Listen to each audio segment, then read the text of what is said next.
Me or you? Okay. I'll do it. You did it yesterday. Okay, that sounds fair. So whenever I see a white girl, I just call Diane, right, for some reason. Just tell Diane that. Look, I saw a white girl. I just accidentally called Diane. Okay. All right, we're going to start 3.3 complex roots. All right, let's do it. To the characteristic equation. I got 1/3 on that. Then I can tell Diane that, like you're Roberts.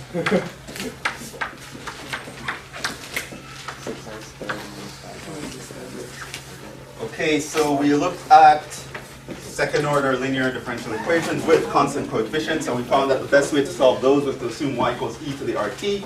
We end up with something called a characteristic equation. So recall, this is actually one of the questions on the quiz. If you have AAY double prime plus BY prime plus CY equals 0, this is these are constants, A, B, C constants, A not equals 0, then you assume y equals e to the RT, and this gives AR squared plus BR plus C equals 0. Right? So this is the general form for a second order linear differential equation with constant coefficients. This is what you should always assume the solution looks like. It will give you this characteristic equation. These are 3 things on the quiz. Now this is a quadratic, so we know that there are a bunch of situations here. The ones we've done before, we had 2 distinct solutions, but it is possible also, as you know, to have a complex solution to this. If you have a negative under that radical from the quadratic formula, it's also possible to have one root. So in this section, we will deal with the case of complex roots. Just to remind you of the complex numbers. These are numbers of the form. What do the complex numbers look like? A plus BI. A plus IB, where A and B are real numbers, and I is the square root of -1, right? A is called the real part, B is called the imaginary part, and I is called the imaginary unit.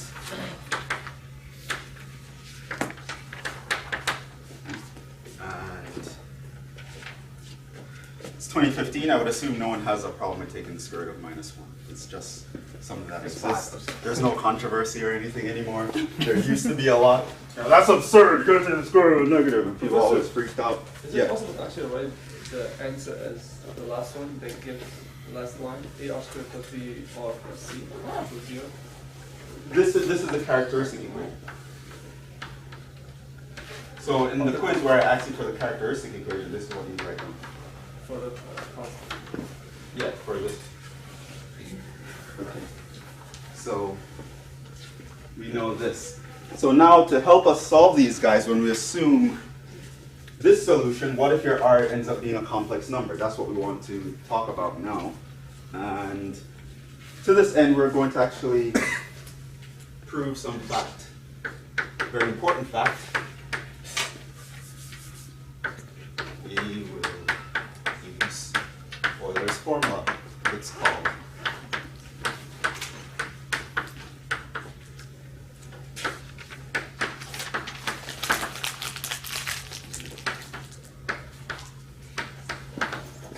let's see where this comes from. So now I know that all of you love series. What is the power series for e to the x?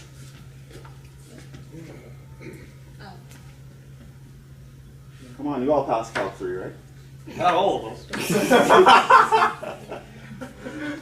I'm kidding. I'm okay. Yeah? X to the n over n factorial, right? So, and this, by the way, works for all x.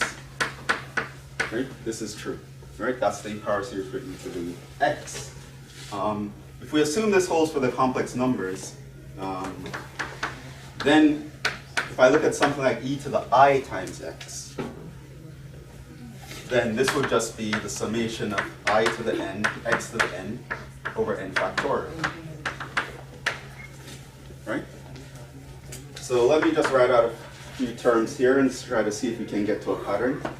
When n equals 0, we just have 1. Right? When n equals 1, we have I times x over 1. When n equals 2, we have I squared times x squared over 2 factorial. When n equals 3, you have I cubed x cubed over 3 factorial. When n equals 4, I to the 4th, x to the 4th, over 4 factorial. I'm just going to write out a few terms so you can see a pattern that we're looking for. When n equals 5, I to the 5, x to the 5 over 5 factorial. I to the 6, x to the 6 over 6 factorial.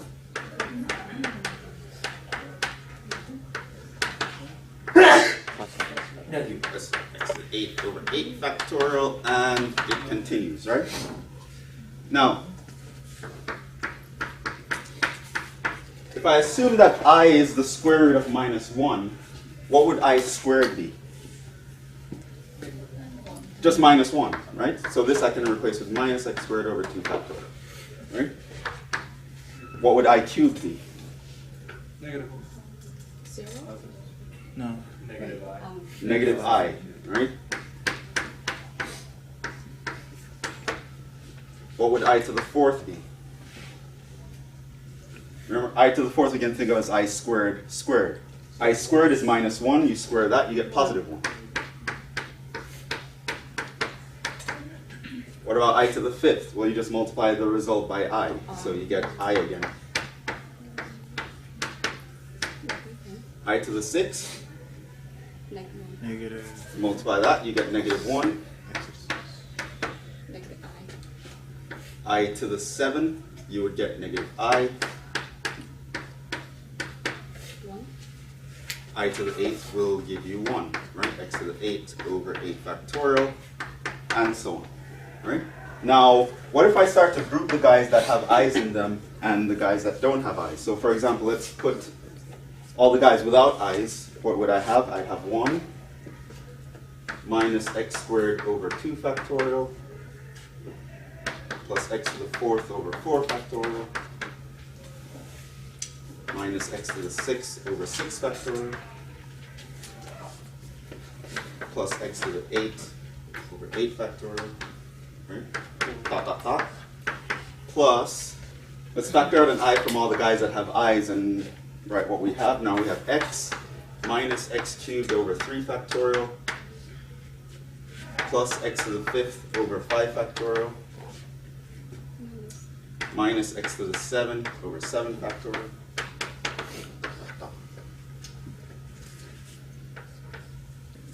You recognize this guy? Cosine? That is cosine. She see that? Because she knows our calc 3. What's this guy? Sine. This is sine. So what did we just show?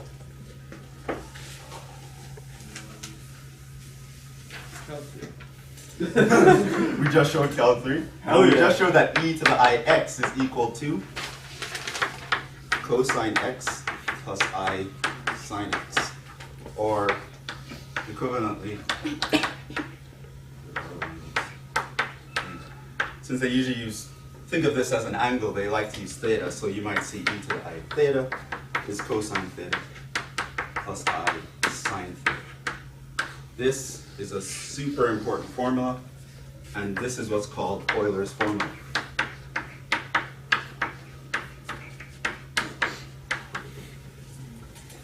Super duper important formula.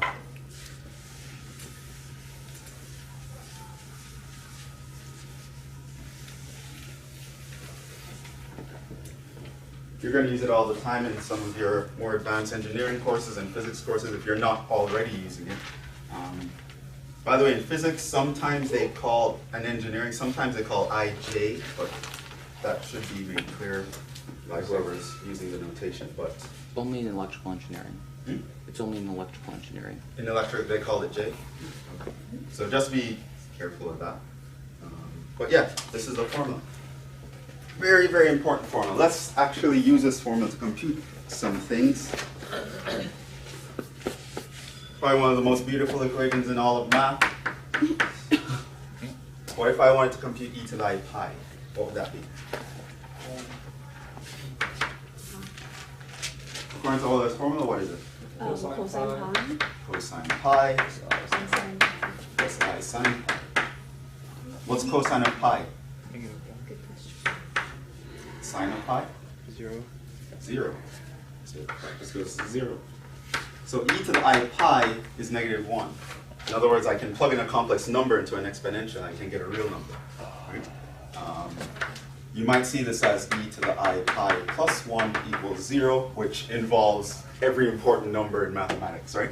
The first time you're setting up a number system, the things you want to know about are the zeros, who's the 1, and then e and pi show up everywhere. I gives us the complex numbers, which guarantees we can solve any polynomial. So pretty much the stars of math are all in one equation. It's a very nice equation. Let's find some more. What about e to the I pi over 2? Cosine of pi over 2. Yeah, just follow the formula. Cosine pi over 2 plus I sine pi over 2. This would be what? Cosine pi over 2? Cosine pi over 2 is 0. Sine of pi over 2 I. is 1. So you just left with I. Right? So e to the I pi over 2 is I. What about e to the I 3 pi over 2? Follow the formula again. Cosine 3 pi over 2 plus I sine 3 pi over 2. Cosine is 0 for every odd multiple of pi over 2. Sine of 3 pi over 2 is -1, so this gives us minus I.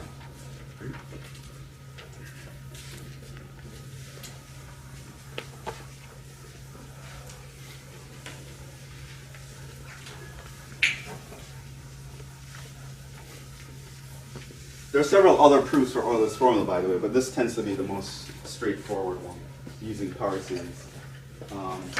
E to the I 2 pi. Well, I can write that as cosine 2 pi plus I sine 2 pi. This would be 0, and this would just be 1. Now remember these guys. We're going to actually use these again in chapter 4, so it's very important for you to remember these guys. Know by heart that e to the I pi is -1, e to the I pi over 2 is I, right? Because we'll need to sometimes build up complex numbers using exponentials. So it's going to be important that you remember these. What about e to the a plus ib? Cosine b over I plus b.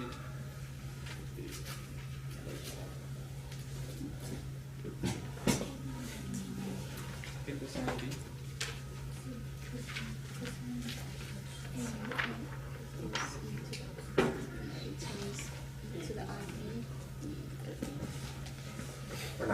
What does the plus in the power mean? Just e8 times E to the a times e to the ib, right? Okay, so this is just e to the a, and what's this? Cosine b. Cosine b plus I sine b.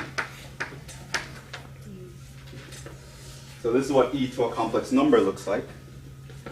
What if I made it a little bit more complicated? E to the a plus or minus ib raised to times t. What would that give you? It's just plus and minus that.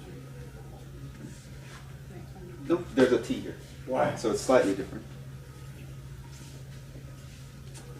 Just e a t E to the a t parenthesis cosine bt plus I sine bt. cosine bt Plus or minus. plus or minus I sine bt. Right? In other words, I can write this as e to the at cosine bt plus or minus I e plus or minus I e to the at sine bt. Now remember, we were assuming that to solve our second order linear differential equation with constant coefficients, what do we assume the solution looks like? e to the RT, right? What if your R was a complex number? This is what your solution would look like. So let's actually try this. Let's solve this example. I actually told you about this before, but if you didn't see the solution right away, here's how you could actually find it. What do? Find the characteristic equation. What does that look like?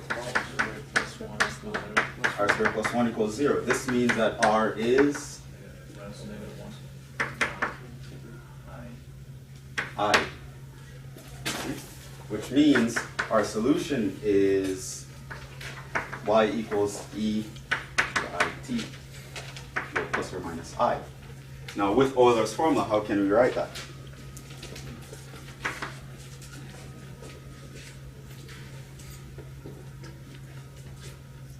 Well, it's just a constant times this. So it's C1 cosine t plus C2 sine t. Wait, I. Well, this is a constant. I is considered a constant, so I'll just absorb it into this one.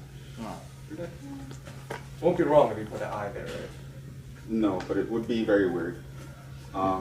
So in general, the solution to this is this guy, and we actually saw that when I mentioned this the last time, right? We know that cosine and sine was a solution to this, and I told you that this was the solution. We're like, but that's not an exponential.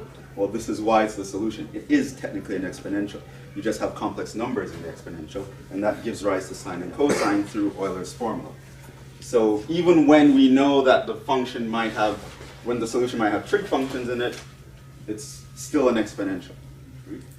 So e to the RT, you can assume it's the general solution to any of these guys. If you get complex numbers, that is fine. We just use Euler's formula. So in this case, your a was 0, so this is just e to the 0, it's just 1, so you only have the cosine and sine part. How about another example?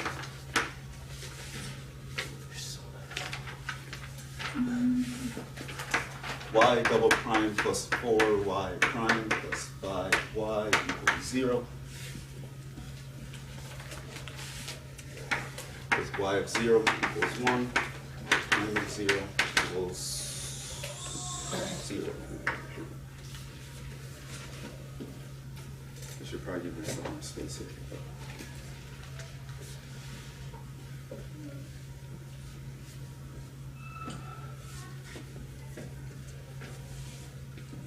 And by the way, notice that the plus or the minus sign is also absorbed in the C2. Right? So you can write this as a general form.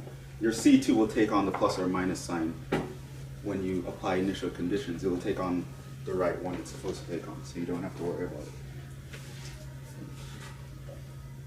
All right, so how do we solve that one? Quadratic equation. What's the characteristic? R squared plus 4r plus 5. How do we solve that? Formula? Quadratic formula, because it's not factorable. Do we remember the quadratic formula? Negative, oh wait. Okay, negative 4 plus or minus the square root of 4 squared minus 4, 1 times 5, or 5, over 2. Over 2. So this would be minus 4 plus or minus, I can factor out of 4. This would give me 2 radical of 1 minus 5. Well, 4 minus 5. I just factored out the common 4, and that becomes a 2 outside the radical. I'd be left with 4 minus 5, which gives me minus 1, so that's just I. So this is minus 4 plus or minus 2I all over 2. Or I can write this as minus 2 plus or minus I. Right? Now, given that that's the solution, what does our general solution to the ODE look like?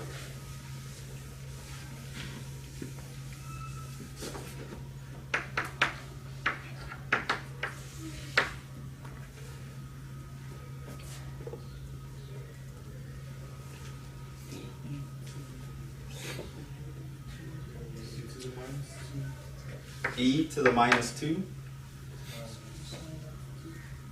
plus C2. No. E to the minus 2t. Right? Don't forget the t. Cosine t plus c2 e to the minus 2t sine t. And that will be the general solution here. But we don't want the general solution, we want a particular solution because we're given initial conditions. How do we apply that here? We take the derivative. First we need to find the derivative. And what's this going to look like? Two different problems. Negative 2c1 e to the minus 2t cosine t It's not going to look pretty. minus c1 e to the minus 2t sine t plus minus 2c2 e to the minus 2t sine t plus plus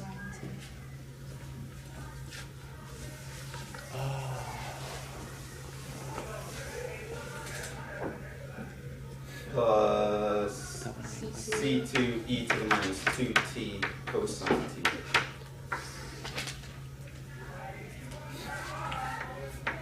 Okay, so now if I have y of 0 is equal to 1, this means I have what equation? I plug in 0 for t everywhere, right? So all the exponentials go to 1. Cosine of 0 is 1. All right, so I have 1 is equal to c1. Sine of 0? 0, nothing. So that's my first equation. If y prime of 0 equals 0, this means that 0 is equal to, now I'm going to plug in t equals 0 here. Negative 2c1. Minus 2c1, that's 0, this is 0, Plus c2. plus c2. Now how do I solve this system?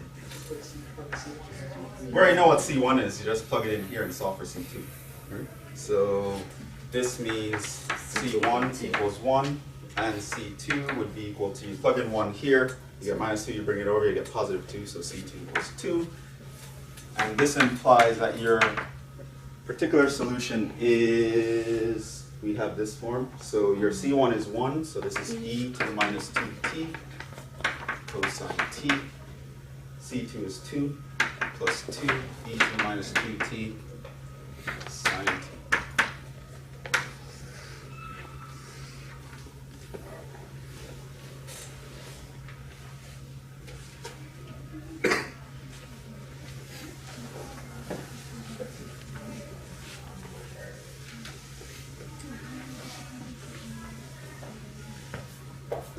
You get it?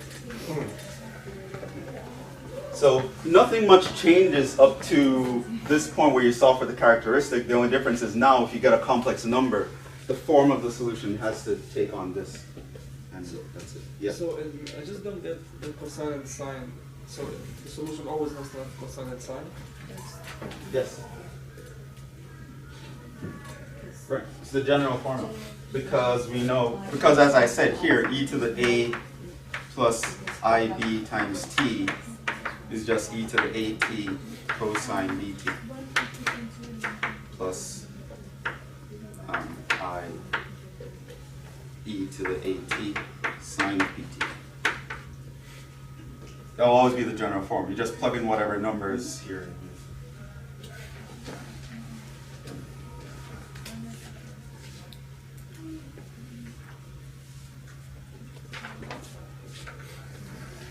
I don't really think we need any more examples. 3.4.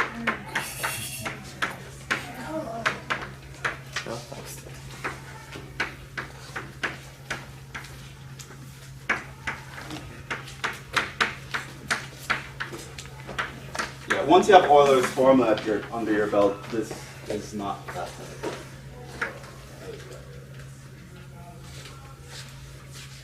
So before we dealt with the characteristic equation having two distinct solutions, that's what 3.1 was about. Now we figured out what to do if it has complex solutions. Now we're going to figure out what to do if the solution is actually only one, so we have a repeated root. Right? So So, do I want to prove anything here?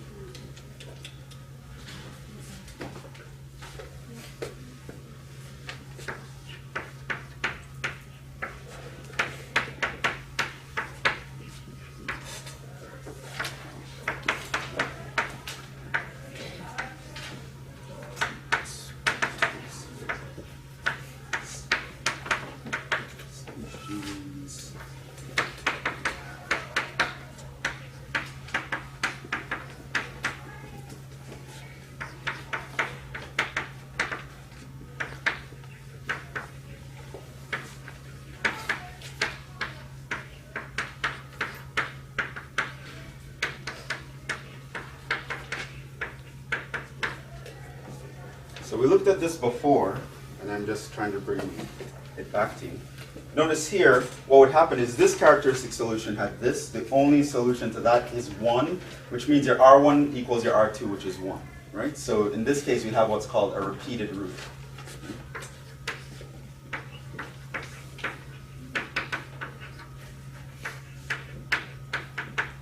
So basically from this, we would know that, yeah, e to the 1t is a solution, but how did we figure this out?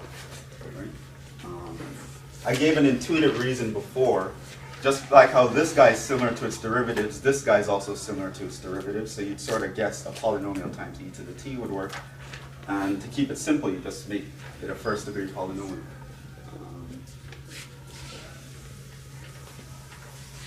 But let's say you didn't see that. How could you have figured out that all you had to do was take this guy and multiply by t, and that would give you the other guy? It turns out this is true in general, by the way. Once you have anything repeating, all you have to do is just multiply by t to get another linearly independent solution. And one way to prove it is through reduction of order. Right? So.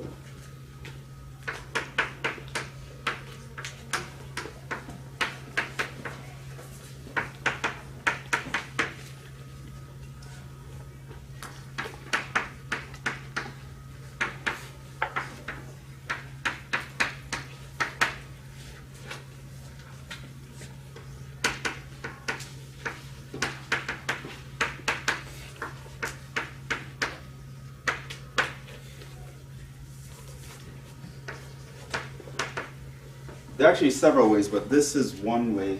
I forgot who came up with it. The textbook says it, but.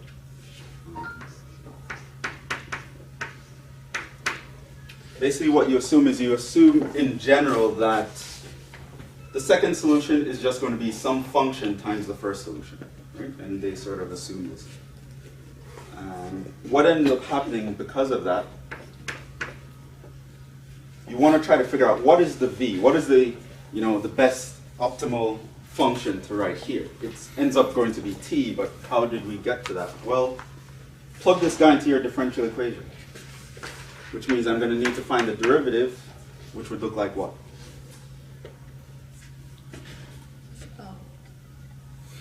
T. V prime of t V prime e to the t plus V to the t. v to the t. So I can write as v prime plus v to the t. All right. What would the second derivative look like? You just take the derivative of this times that. So it's v double prime plus v prime times e to the t plus v prime plus v e to the t, which I can write as v double prime plus 2v prime plus v e to the t. Okay. Now let's plug this into our ODE and see what happens.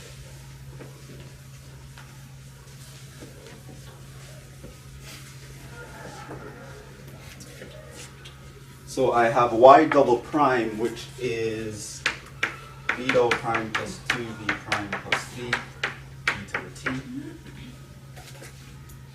minus 2 times y prime, and our y prime was minus 2 times v prime plus v e to the t, plus y, which was just v e to the t.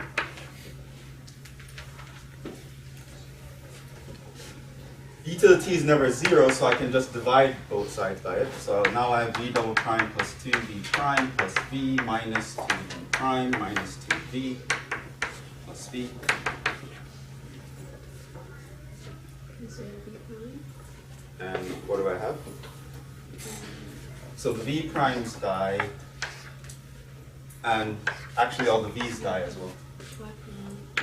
So here I just v double prime equals 0. And here's where you'd use the reduction of order. You can look at this as, well, in this case you won't see it really. Normally what would happen is v double prime and v prime would end up alone being here, and then you just do a substitution, u equals v prime, and so this would be u prime. You get a first order differential equation, and so you reduce the order. In this case you don't see it though, because you actually killed the v prime as well. Doesn't always happen, but in this case we got lucky. So here what we do is we can integrate to get to v. Constant T. So it's just a constant. T. No T. No, just, and then we integrate to get to v. Yeah, right. So here I have ct plus d. Right?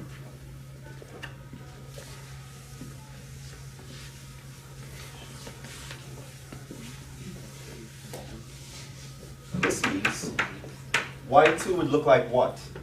I assumed it's v times e to the t, so let's actually plug this in. This is v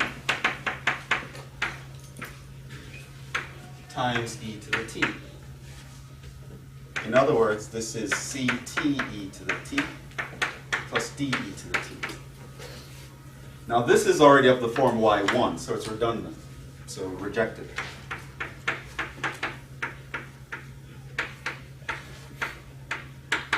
And what do you have left? T e to the t, right?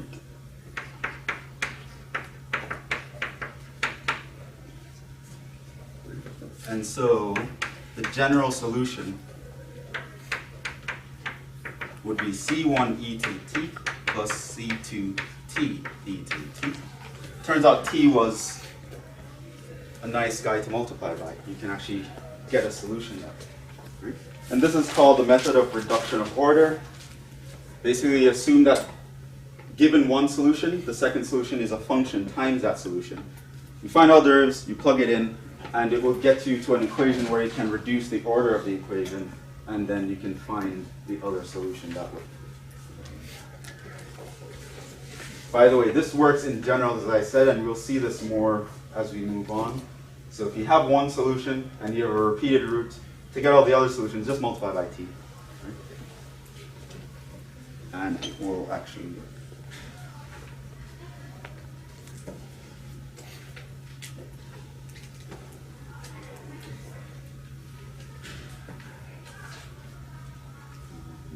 So let's do some more examples.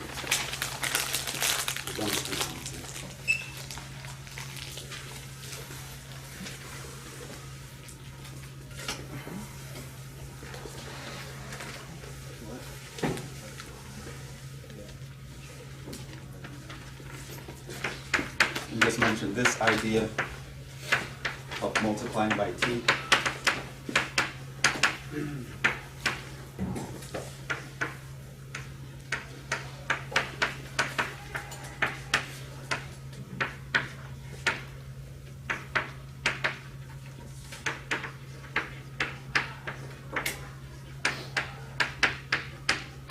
And we'll use it to our advantage in other types of equations as well. But notice here that it will work in general. So for example, what if I ask you about y double prime plus 10y prime plus 25 equals 0?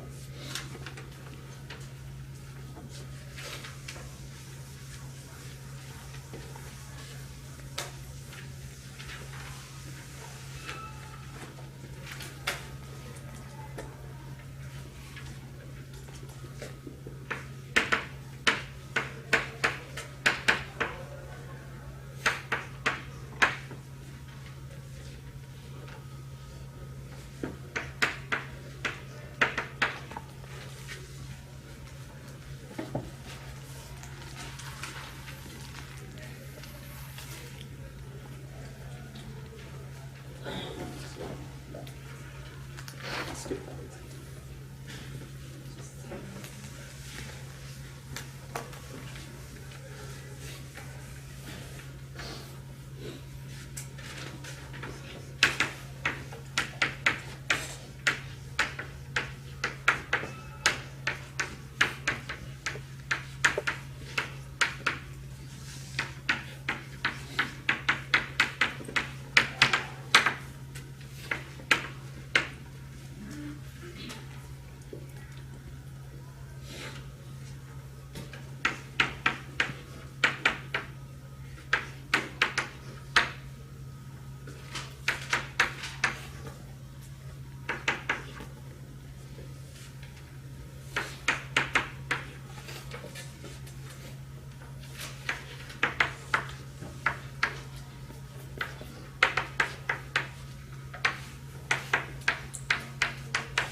Okay, how do you do this one?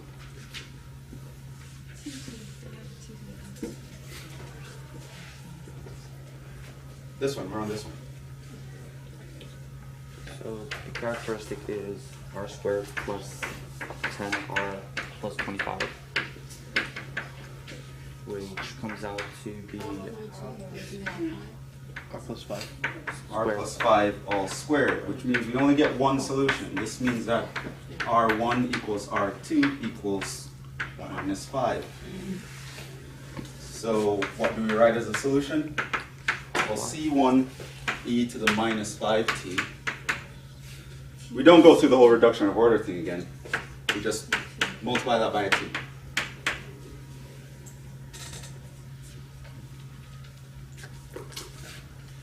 How about this one? So R squared minus 12. Factor this. 2R minus 3. So you put 2r here, you put 2r minus 3. 3 half.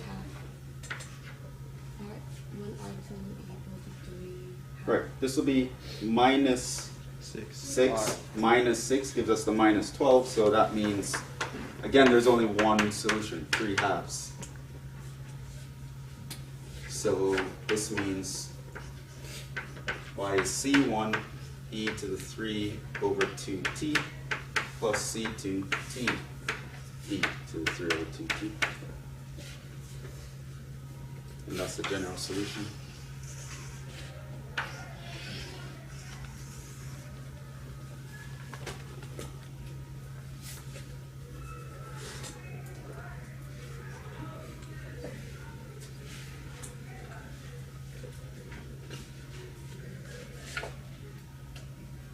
Let's look at an example.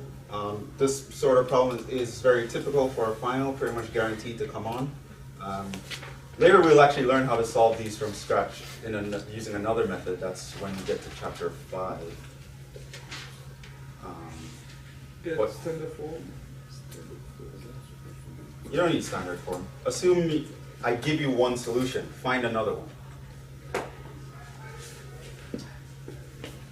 The answer is to use, well, reduction of order.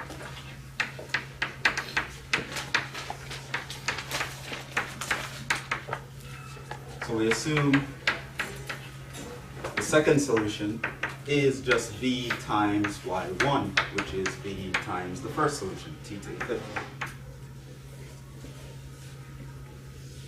And let's see what this gives us.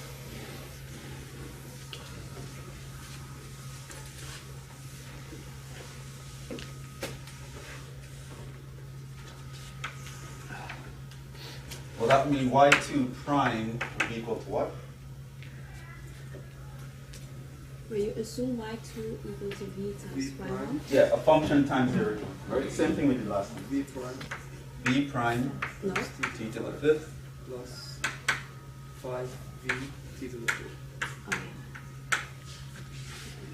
Okay. And then y2 double prime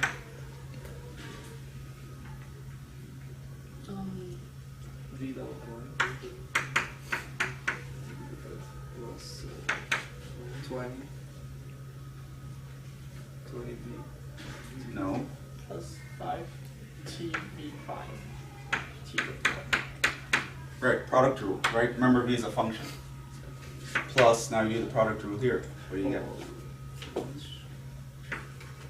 5v prime t to the fourth plus 20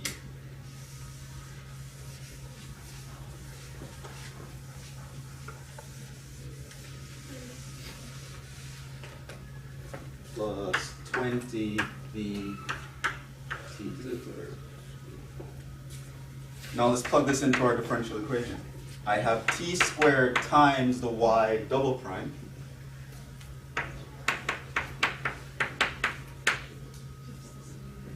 well, here I can combine these. These are actually the same. Right, so I just have 10 v prime t to the fourth plus 20v t cubed minus 2t times the y prime v prime t to the fifth plus 5v t to the fourth minus 10 times the y, which is just v t to the fifth. Set that equal to 0. Now let's solve this guy. So this is v double prime t to the 7 plus 10v prime t to the 6 plus 20v t to the 5 minus 2v prime t to the 6 minus 10v t to the 5th minus 10v t to the 5th.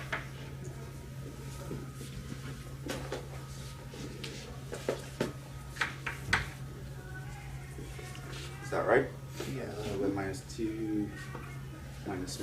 Okay, so what happens now? VT to the 5 cancels Group out. them. Vt to the 5, I have 20 And negative. and then minus 20, so those die. And does anything else die?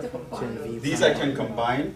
This, so I have v double prime t to the 7 plus 8v prime t to the 6. Now remember, t is not 0, it's greater than 0. I can actually divide by t to make this a little simpler.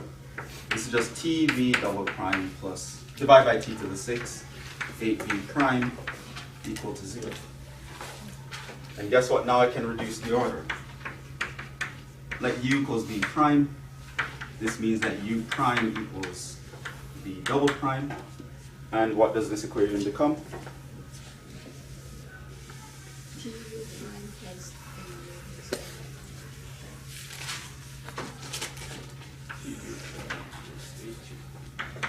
I get t u prime plus 8u equals 0. Now it's the first order linear differential equation. This is why it's called reduction of order. I went from a second order thing to a first order thing. And we can solve this, right? How do we solve that? Divide t. It's separable. I can bring this guy over, so I would end up with du dt is equal to minus 8 over t of du over v. Oh. Right? So now I get ln of u is equal to minus 8 ln of t plus c. In other words, I can write this as ln of u is equal to a ln of a constant t to the minus 8. This would mean u equals a constant times t to the minus 8. This means that our u was actually v prime, which now I can start with v. I just take the antiderivative of this, right? So what do I get? This becomes t to the minus 7. Add 1 to the power, divide by the new power, but it's still going to be a constant, right? c over minus 7 plus d. This implies y2 is equal to this function times the first one, which was t to the 5th, is equal to ct to the minus 2 plus dt to the 5th. Reject because this is redundant. So your y2 is just t to the minus 2. Which means the general solution, if you want to write it out, it was ct to the 5th plus c2 t to the minus 2.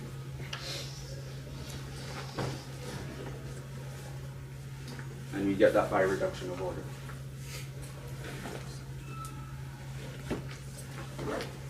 We could have gotten the same solution by assuming y equals t to the r, but that's actually in chapter 5. We'll look at that. So that's it. We have